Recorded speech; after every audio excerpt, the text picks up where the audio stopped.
All right, so in this video, we're going to talk about parametric curves, and you can see the curve that I have drawn up here on the screen. And the way that we're going to identify this curve is by parametric equations. So each point along the curve, xy, is going to be defined as x is a function of t and y is a function of t. Combining these two things together, you're going to be able to map out the points along the curve. Again, these are the parametric equations for this curve, and we say that t is the parameter.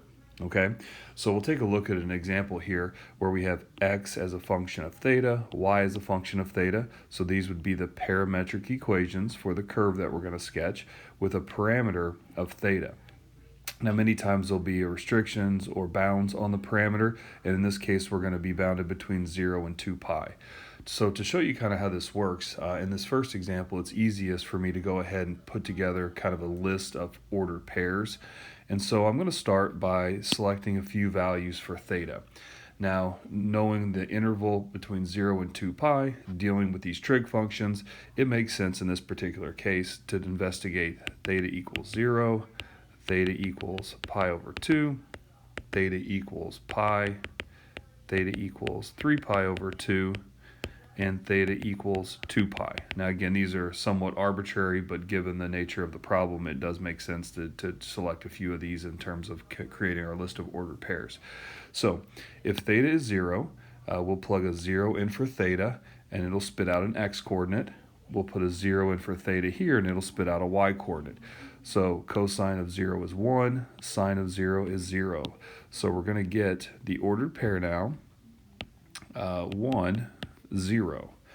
I'll do the same thing for now pi over 2. When I put a pi over 2 in here and here, I'll get an xy ordered pair. In this case, we were going to have 0, 1. And continuing down, we would have negative 1, 0, 0, negative 1, and then finally 1, 0. So now if I look at these points on a graph, to no surprise, it looks like we're getting our unit circle out of this. There's 1, 0, there's going to be 0, 1, negative 1, 0, 0, negative 1, and then back to where we started. So if I trace these out, there's a poor attempt at a unit circle, but you can see the graph nevertheless. So that's how these parametric equations work. Many times, what we're dealing with here isn't even a function. But if you go ahead and look at your parametric equations separately as an x-coordinate, as a y-coordinate, you'll have a function of the parameter and a function of the parameter individually. So one of the other things I wanted to mention here with this example is how this unit circle got traced out. We started at 0. And we selected some points between 0 and 2 pi and ended at 2 pi. And this thing got traced out in a counterclockwise direction. So many times, again, when you see it in my picture up here, I even have arrows. Many times these curves are traced out in a specific direction, and that's called the orientation.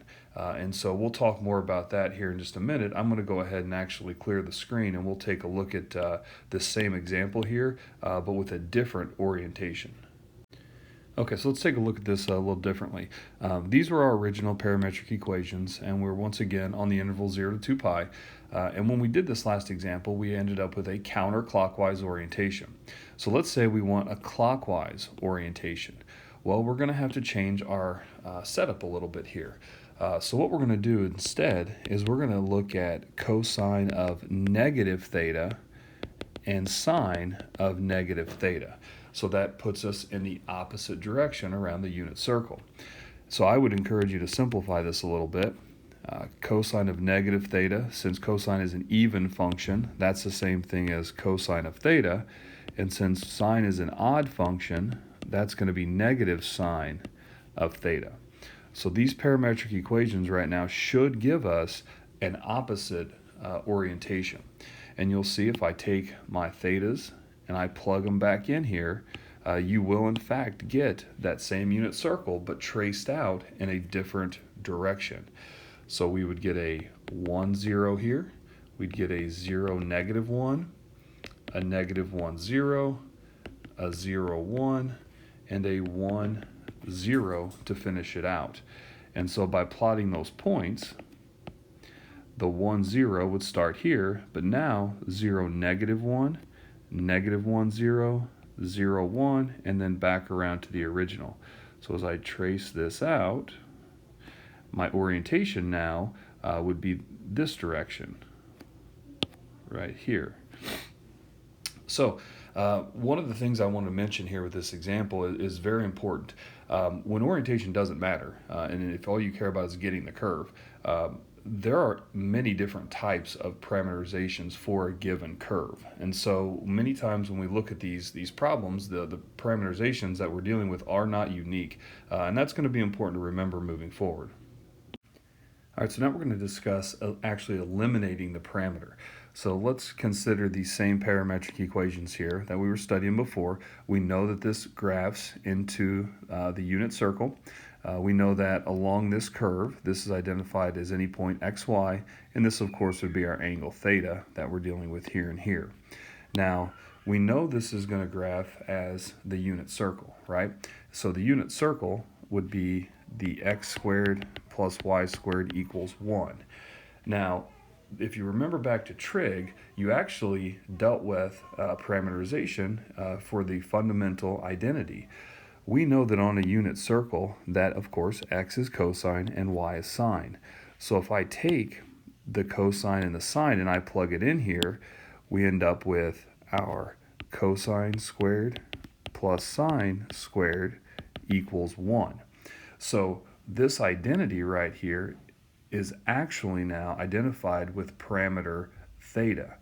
It's not the same setup as before, but it's kind of piggybacking on the idea of taking a equation with two variables, x and y, and rewriting it down with a single variable, theta.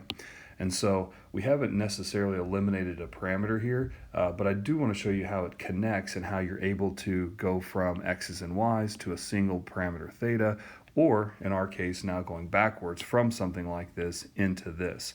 So let me go ahead and get another example up here and we'll take a look. All right, so given these parametric equations, if we want to study what the graph might look like, you could certainly put together a list of ordered pairs, but many times that's highly inefficient and unnecessary. So to eliminate the parameter means that if our parameter is t, we want to figure out a way to rewrite it without the t. Now there'll likely be x's and y's in it, which then we can go ahead and graph more easily. So to do this, what I might consider first is this x equals root t as x squared equals t. From there, I can now take the x squared and plug it in for the t right here, and that'll give us a y equals 2x squared plus 4. So we have eliminated the parameter, and if we want to graph this now, we know that that's going to be a parabola that's shifted up 4 units. So it might look something like this. Now, we do need to be a little bit careful because of how this was created. Remember, if you come back and look at this x, coming from here to here, we squared both sides. And we know that no matter t, the square root of it is going to leave us with a positive x. So for this graph, we can only have the part where x is positive. So we don't want this part. We only want this part here. So let me go ahead and go back and erase that. So I don't want that part there. Instead, I only want this part right here. So I'm going to add the condition on here when x is bigger or equal 0. And then you can see the graph of the true parametric equations that you started with. All right, so we'll take a look at another example here where we're going to eliminate the parameter. And in this case, we're going to actually take advantage of another trig identity. We know that 1 plus tangent squared of t is going to be equal to secant squared of t. Therefore, I would have 1 plus my tangent squared, which is y, equals my secant squared, which is x. So by taking advantage of a trig identity, we're able to come up with this pretty quickly, which of course says y equals x minus 1. So it seems simple enough that that's going to be a line with a slope of 1 and a y-intercept of -1. But now we do need to be a little bit careful because of the conditions given. We're not going to want the entire line. In fact, we need to be very, very careful to only include values when x is bigger or equal 1 and y bigger or equal 0. So this is going to be what we have to focus in on. So if you think about this, my x value here being secant and then being squared is always going to have to be 1 or bigger, and my tangent being squared is always going to have to be then positive. So that's why these conditions are necessary, which then gives us the graph of our parametric equations as such, and that's going to be the x value of 1. So again, take advantage of the trig identities. That's certainly an option, and it really works well in this particular case. All right, so now we're going to go the other direction. We're going to be parameterizing now equations. And so we've got a few examples up here I want to take a look at, and you'll see that many times this is not very difficult. Sometimes it's very difficult, but sometimes it's not. So the first example we want to take a look at here is y equals x. We know that we're going to want x equals, and we know that we're going to want a y equals. And to keep this incredibly easy, we can just let x equal t, t being the parameter, and if x is t, then of course y would have to be t. So it really is as simple as that. In the second example, I'll take it a step further and again show you how simple this can be. If we let x equal t, then y would of course be the 4t minus 7. So 4t minus 7. So there's another parameterization for that one. Now, in the next example, when it comes in a more general form, we're going to come up with the parametric equations of the line through the point with the slope. You could certainly rewrite an equation and then simply do what I just did a moment ago, or we can do this in a more general way. So let's say that we have y minus b equals m times x minus a. There's our line in point slope form.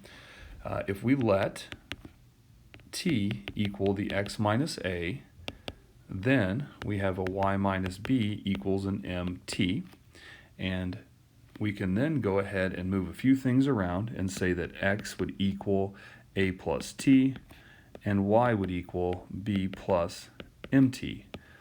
So you can see again another general parameterization. I mentioned before that parameterizations are not unique, so that many times there's different ways to do this. Some are easier than others, some are more obvious than others, but I think it's good to see that it can be made very easy, and you can definitely do things in different ways. All right, so for our last example, we're going to parameterize this equation. And so first thing I'm going to do is I'm going to get it into something a little more recognizable. So I'll go ahead and divide everything here by 36. If I divide everything by 36, I'll get my x squared over 4 minus my y squared over 9 equals 1. And then I'm going to use just some basic observation. I know that that's going to be the same as that. And I also now know, and this is kind of the motivation or the driving force behind why we're doing what we're doing here, is we're going to take advantage of a identity. Now this one's going to be a hyperbolic trig identity. We know that cosh squared of t minus sinh squared of t equals 1.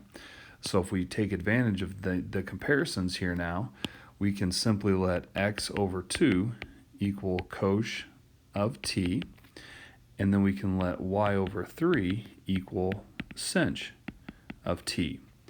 To get x and y all by themselves, we can multiply the 2 over, and we can multiply the 3 over. So the parametric equations that you're seeing here came about in a similar fashion to what we talked about when we first started our conversation about eliminating the parameter and going back to our fundamental identity from our unit circle trig. Now you can see we're taking advantage of it again here in the sense of creating this hyperbola and using the hyperbolic identity for it as well.